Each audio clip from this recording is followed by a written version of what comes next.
اعوذ باللہ من الشیطان الرجیم بسم اللہ الرحمن الرحیم۔ السلام علیکم دوستو۔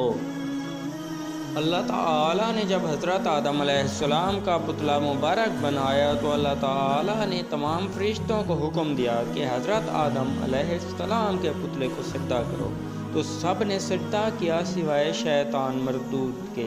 شیطان مردود نے تکبر میں آ کر حضرت آدم علیہ السلام کے پتلے مبارک پر تھوک دیا، جو حضرت آدم علیہ السلام کی ناک والی جگہ پر جا لگی۔